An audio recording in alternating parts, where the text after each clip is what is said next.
30 seconds. So welcome back to, I guess we used to do these virtual grand rounds for the Department of Surgery at Bar Ilan and the affiliated hospital several years ago, starting off during COVID. And I think we did it for about, I don't know, 3 or 4 years, and then we had a little break, etc. And it, some of us had decided that we wanted to restart this. And I want to thank Eli, Kakashvili, Wissam Abud, and Avi Nissan for working on this new series of lectures with me. And when we were thinking about who to get, I thought it'd be nice to start off with a friend. And therefore, it's with great pleasure that I introduce Elad Boaz to the group. So Elad and I met how many years ago now? I'm losing track of time. About 4 or 5 years ago, right? So I've known Elad for several years. So Elad Boaz went to Ben Gurion to study medicine, and then he did his general surgery residency at Sha'arei Tzedek. During that residency, between 20 and 21, as part, I guess, as an ongoing relationship with Mount Sinai in New York, he spent a year at Mount Sinai as a senior resident and spent quite some time with me at Beth Israel. We became good friends, and then came back to Jerusalem, finished his training, basic training, became an attending at Sha'arei Tzedek, and then in 2023 and 2024, he came back to the United States, and then under the tutelage of a good friend of Israel, Raul Rosenthal, at the Cleveland Clinic in Florida, did a sort of an advanced GI and minimally invasive surgical fellowship down in Florida. After the war broke out, did the patriotic thing, came back, went into service, and then finished up his fellowship, and then has now been back at Sha'arei Tzedek for a while, and he's now a surgical attending at Sha'arei Tzedek. He's also on the faculty of Hebrew University. He's the clerkship residency director for general surgery for the students at Sha'arei Tzedek for Hebrew University. And he has significant academic credentials by now. He's had several academic awards, and he's taken time out of his busy schedule to come and talk to us about median arcuate ligament syndrome. And without further ado, I'm going to hand it over to Elad, who will talk about median arcuate ligament syndrome. So thank you very much to Elad. Thank you for everybody for attending, and over to you, Elad. Thank you so much, Dr. Goodman, for this lovely introduction, for this opportunity to present here. I'm excited, and I'm happy to share my knowledge about this unusual syndrome. So median arcuate ligament syndrome will be this topic of this talk. Can you see my slides? Yep, we can. Yes. Okay, I have nothing to disclose for this talk. And just a few words of introduction. Median arcuate ligament syndrome, or MALS, as I will call it during this talk, is a rare disease characterized by abdominal pain, secondary to compression of the celiac artery or the celiac plexus. It's commonly a diagnosis of exclusion, requiring coexistence of compression of the artery on imaging studies. The most common intervention is the minimally invasive release of the ligament. However, recurrence after this intervention remains high, keeps us with this a lot of controversy surrounding this diagnosis. MALS is also known as Dunbar syndrome. It was first described in the mid-60s in the last century.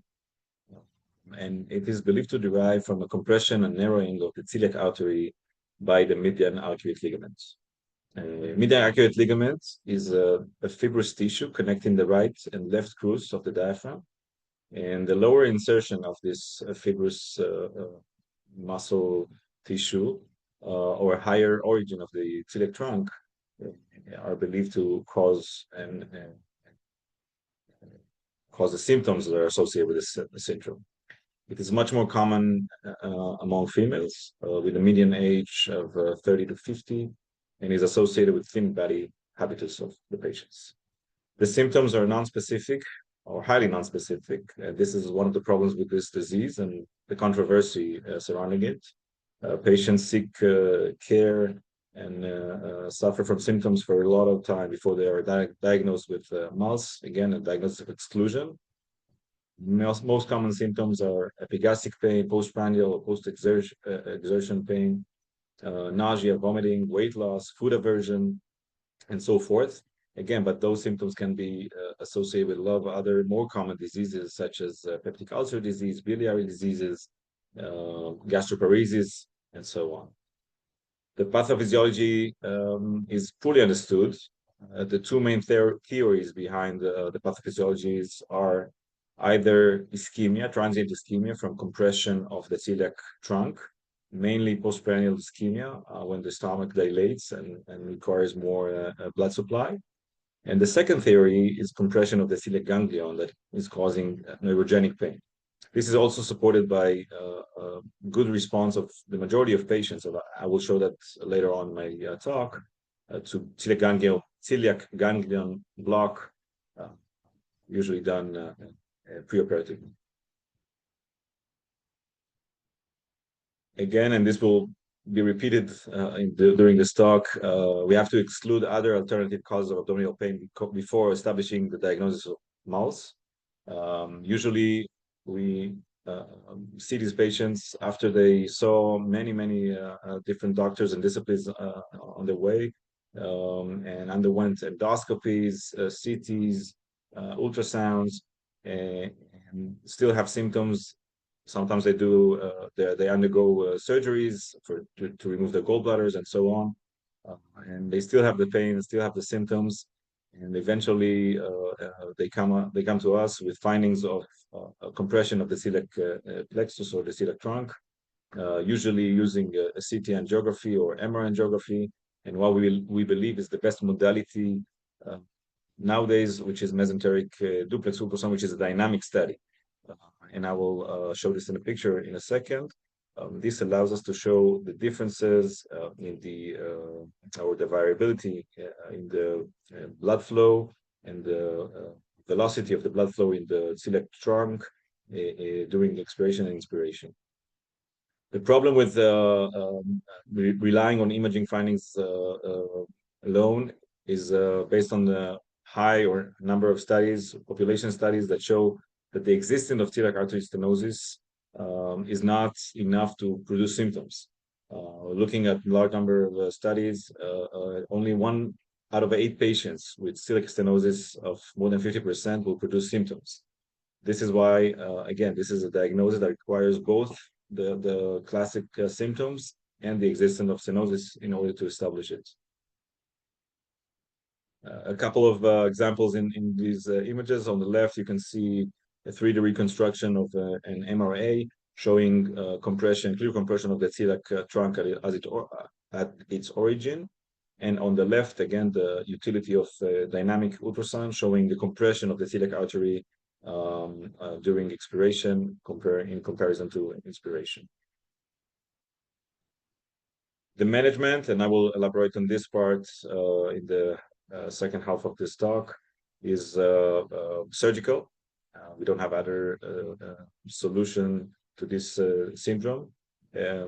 Starting from 60s, as I mentioned before, classically the surgery was done in an open fashion, but nowadays obviously things are moving towards the minimally invasive approach, and I will show the results and the outcomes in the other half of this talk.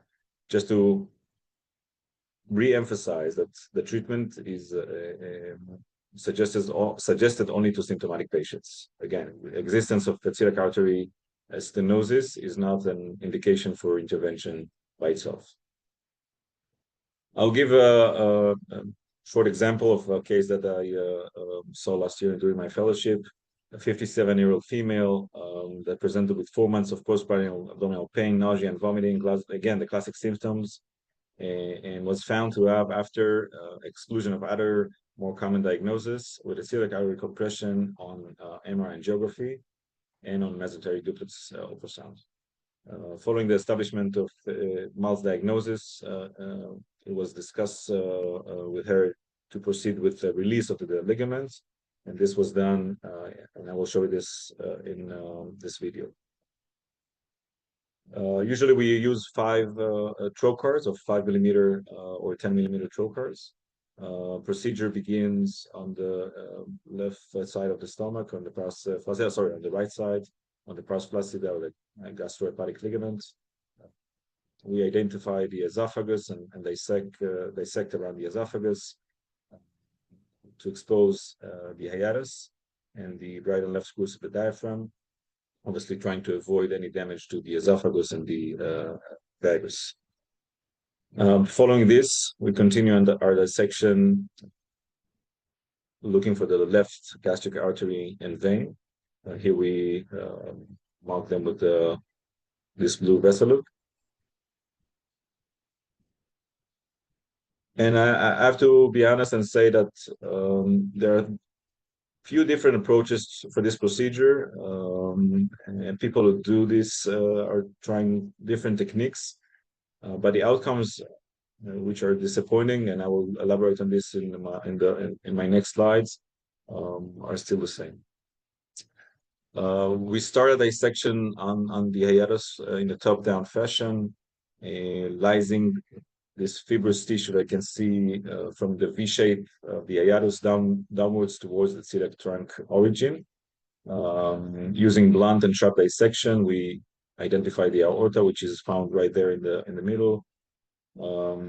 Again, using blunt and sharp dissection, we divide this fibrous muscle, which is essentially the median arcuate ligament. We have to be aware of branches of the phrenic artery and other unnamed vessels all the way that can be divided either sharply or between clips. Obviously, a lot of care should be made not to cause any damage to the aorta or the main vessels that are found in the area of the dissection. Here you can see one of the branches that have to be divided, again, using an energy device or between clips. Moving down with the dissection, you start to see the origin of the celiac trunk. I think it's mandatory to see the origin, and actually I will not show it in this video, but during the majority of cases I participated in during my training, and even since I came back and did a couple of cases, we try to encircle the celiac trunk at its origin. We actually try to fully free it from the celiac, from the medial arcuate ligament, in order to make sure that we released the compression. Again, when we were close to the aorta, we use blunt dissection in order to avoid thermal injury to the aorta.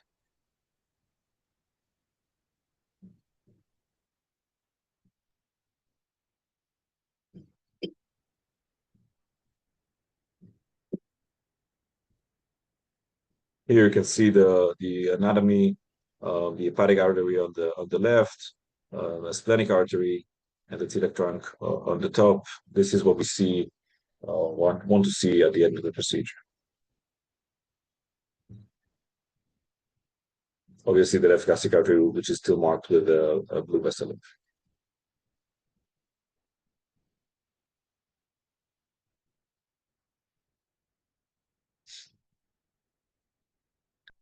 Before the conclusion of the case, again, nowadays we don't usually open the hiatus and mobilize the esophagus. We just start working at the V shape.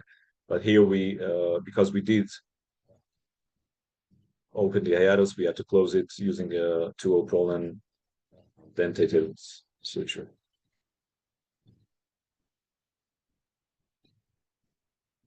two points that had to be made. It was not shown in this video, but intra or post-operative vascular assessment can be performed using intraoperative ultrasound to show the flow in the celiac artery and to show or assess the velocity of the flow in the celiac artery.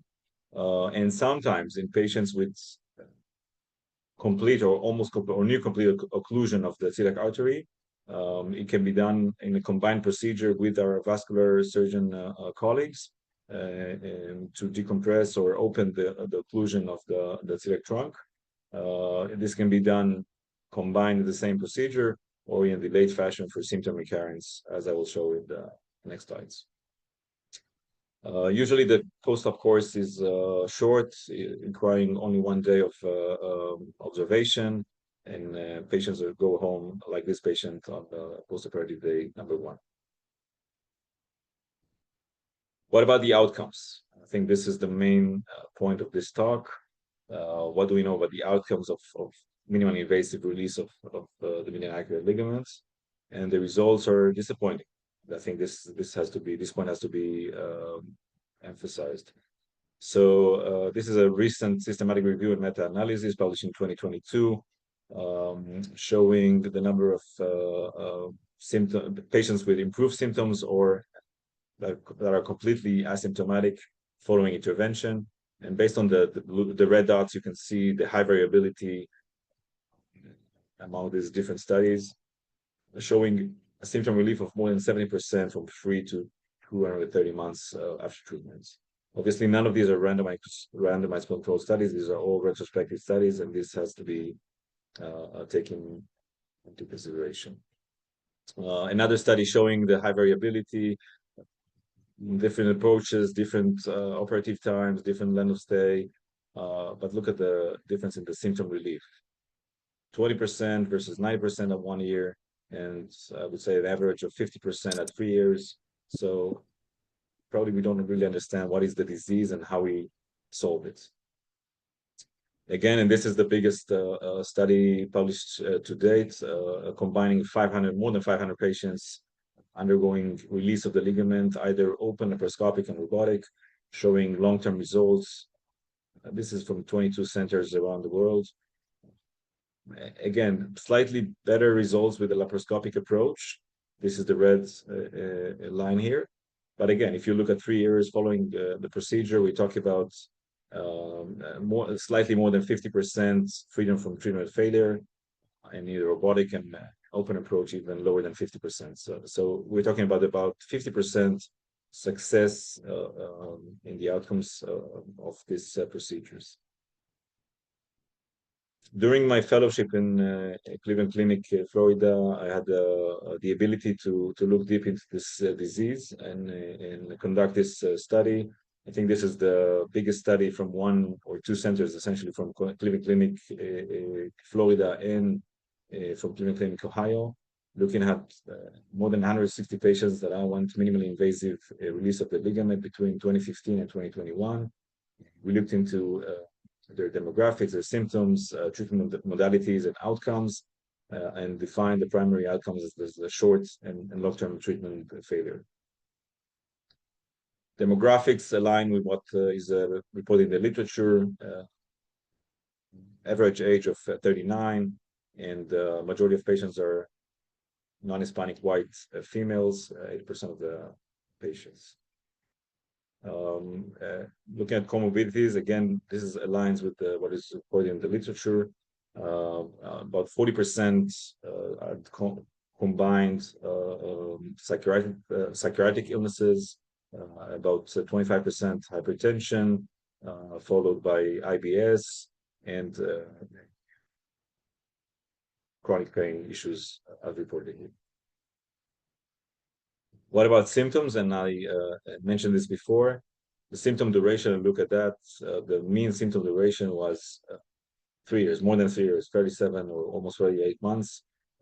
This is the average time it takes to these patients to present or suffer before they come to us, frustrated, suffering with the diagnosis or suspected diagnosis of MALS. Again, the most common symptoms are abdominal pain or postprandial abdominal pain, nausea, vomiting, and weight loss. What about the diagnosis? Again, we support, and I mentioned this before, the use of dynamic ultrasound with droplets, measurements of the velocities in the Tzedek trunk. And the most common finding in the ultrasound Doppler was external compression of the celiac artery with expiration in the majority of our patients. What about preoperative treatment? And I mentioned this before, 80% underwent a block of the celiac ganglion. And this is also reported in the literature by other studies that a good response to celiac ganglion block is a good predictor of success of the intervention. Patients that respond well to the block will probably respond better to the release of the ligament. We can use it as an adjunctive tool during the assessment and decision-making process. What about the surgical approach and variables? Majority of patients underwent laparoscopic release, 80%, almost 90% of our patients. The mean operation length was less than 90 minutes. Number of complications relatively low, but I think it's important to mention that when we're talking about bleeding during this procedure, usually it's a massive bleeding requiring conversion to open surgery. We're talking about bleeding from the major vessels. And again, when we're talking about this, the possibility of complication with patients, we have to be clear about the devastating consequences of such kind of injuries. Length of stay, the mean length of stay is less than 2 days. Again, the intraoperative and 30-day complication rate is relatively low. Readmission is not negligent, 13%, but nothing significant. If you can see the 30-day complication report, and there were no mortalities in our cohort. Looking at the primary outcomes of symptom recurrence, and this is the main focus of this talk. So first of all, I think the main limitation of this study, so obviously it's a large cohort, but the median follow-up time was only 13 months. And this is not enough to conclude or give us a better understanding. But I think, again, we align with what is reported in the literature. The results are pretty encouraging at the beginning, 3 months following surgery. So almost 90% at either partial or complete resolution of their symptoms. So this is encouraging. However, when we look at what happens almost a year later, 50% of the cohort that was under surveillance, or 40% of the full cohort, developed recurrence. Obviously, this was more common among the group that developed or responded partially initially. This is not surprising. Most common recurrence was abdominal pain in 90% of our patients. And the time from surgery to symptom recurrence was 11 months. Interestingly, and this again shows another point that emphasizes the lack of full understanding of this disease. When we look at patients that develop symptoms, we obtained, not routinely, but we did obtain post-operative imaging studies to look at the level of stenosis, if it was solved or not by the release. And if we look at the patients who had persistent stenosis on follow-up imaging exam following surgery, so 45 patients out of the 160 patients who underwent the surgery had persistent stenosis, but only 34 of them, 30%, again, looking at the cohort who developed symptom recurrence, less than 50% of the patients who developed recurrence had persistent stenosis. So the stenosis itself, or by itself, does not explain or help us to understand this disease fully. To conclude this talk, I think MALS is a rare disease, and it is poorly understood in terms of the pathophysiology and what is contributing to this disease. Again, this is diagnosis of exclusion that requires the classic symptoms as well as a supportive imaging study. We have no other alternatives besides minimally invasive surgery as the mainstay of treatment. Minimally invasive surgery to release the ligament is relatively safe with good short-term outcomes. However, as I showed well in this talk, the symptom recurrence is relatively high and may require reintervention. And I think that further research is definitely needed, given this high recurrence rates and lack of a clear understanding of this disease. I think this is a point that is to conclude the talk. Disease that we don't really understand, and we should keep this surgery and this procedure only to the patient that we are clear and sure and confident that the surgery will solve or help them with their symptoms. I thank you for your listening, and if you have any questions, I'll be happy to take some questions. Great. Thank you, Elad. Any questions? Ellie, any questions? You're always one with questions. Thank you very much for your presentation. I'm not sure this is a disease we are dealing as a general surgeon, because in my short career, I never saw patients with this disease. We are familiar with superior mesenteric artery syndrome. Okay, after road accidents, there is weight loss significant, and sometimes those patients becoming symptomatic. The diagnosis is very problematic, as you mentioned, and also the treatment is very problematic. I have few questions. What do you think? Is it a congenital or acquired disease? My first question. Okay. My second question, what is your indication when you are doing laparoscopic surgery that the job is done? Okay, because there is a pressure on the celiac trunk, and you have to release this ligament. And what you are doing intraoperatively in order to come out from the operation confident and say, I did my job. And my third question, you mentioned block versus surgery.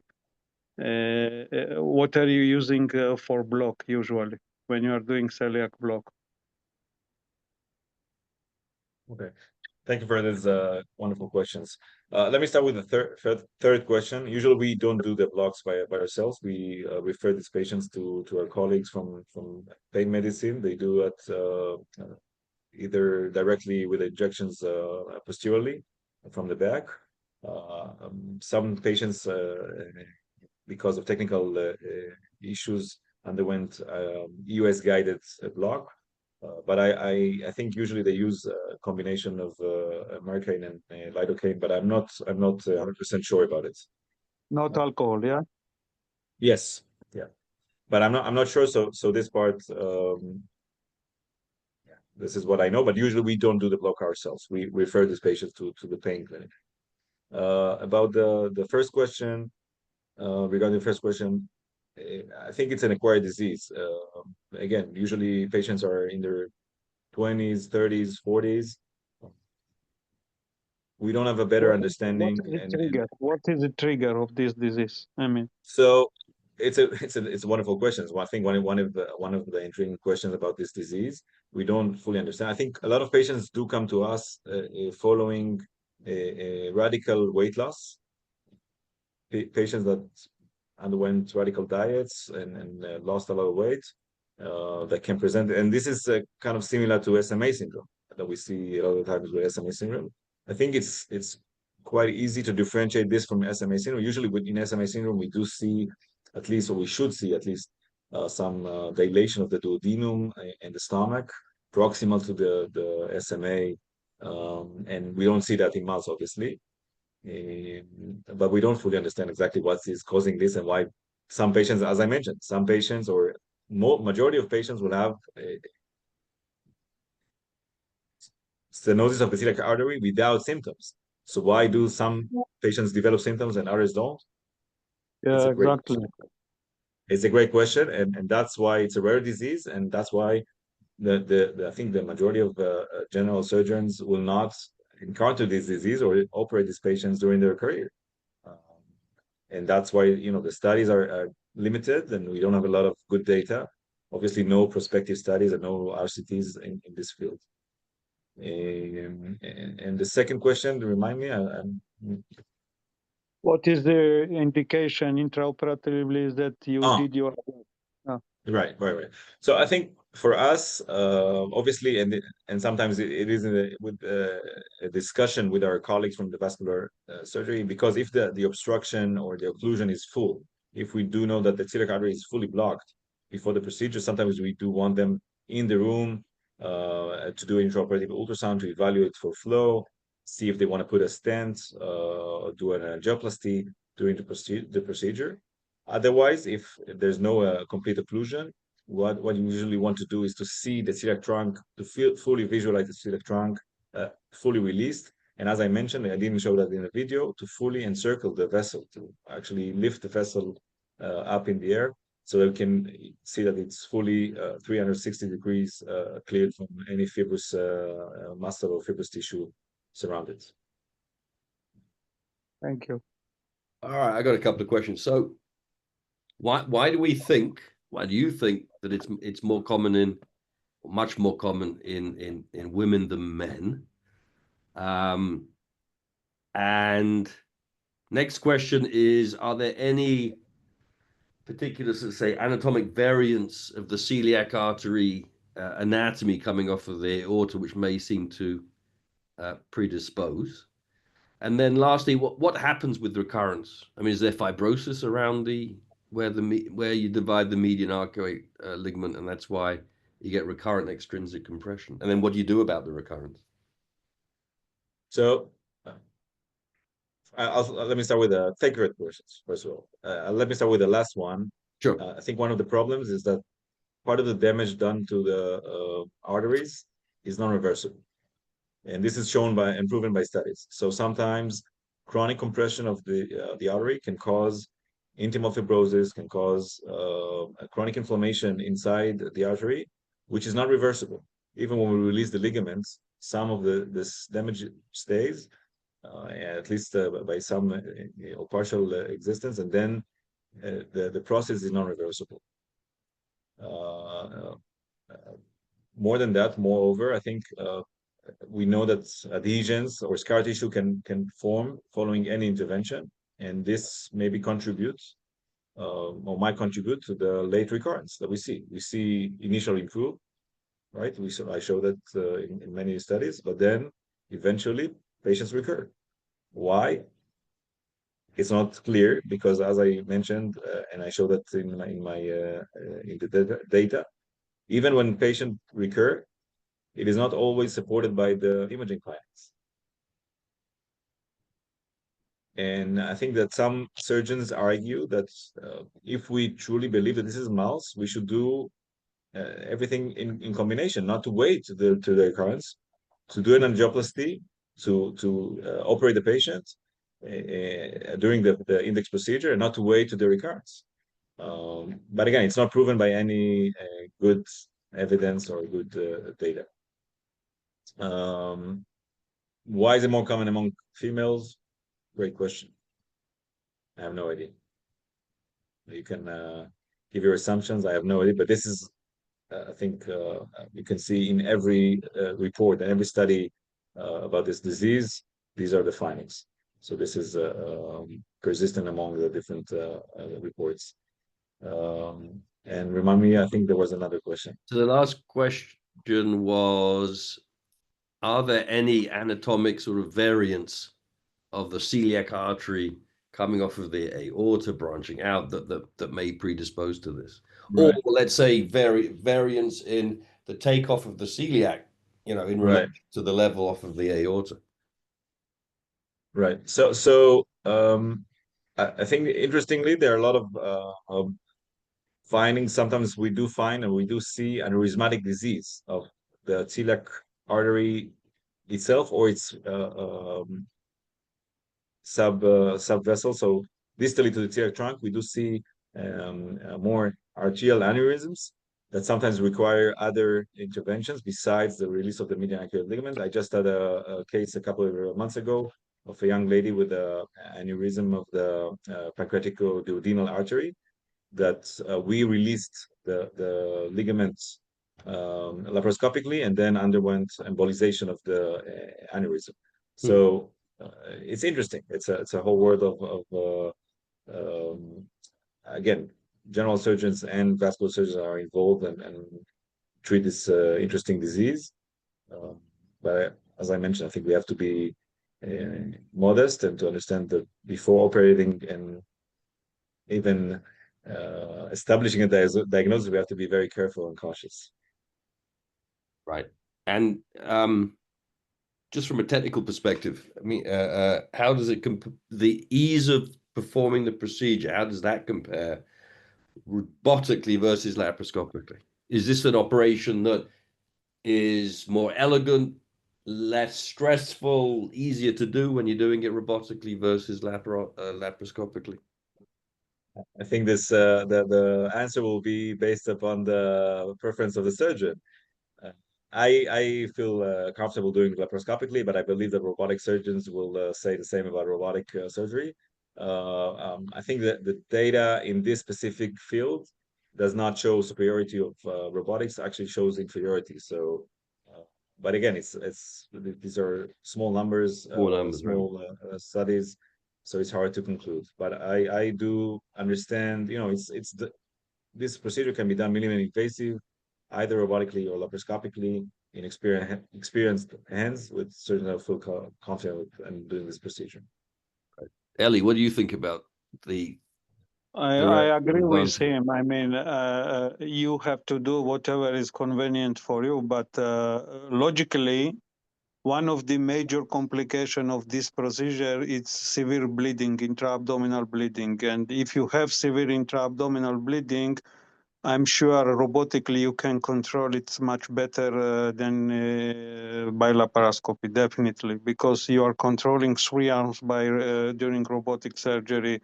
Your ability to do intracorporeal suturing much better. But again, I mean, if someone is familiar to do it by laparoscopy, go and do it by laparoscopy. And those vascular injuries, which are the vessels? I mean, you had like aortic injuries. So I participated in surgery that ended up with a celiac artery injury. We converted immediately. So once we, created the injury, within 10 seconds we were converting to open surgery. Whenever you get into major bleeding, I think you should be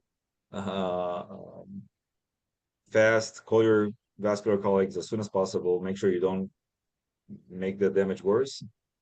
There are reports of people that try to fix or repair these injuries laparoscopically or minimally invasive, but I think this is, I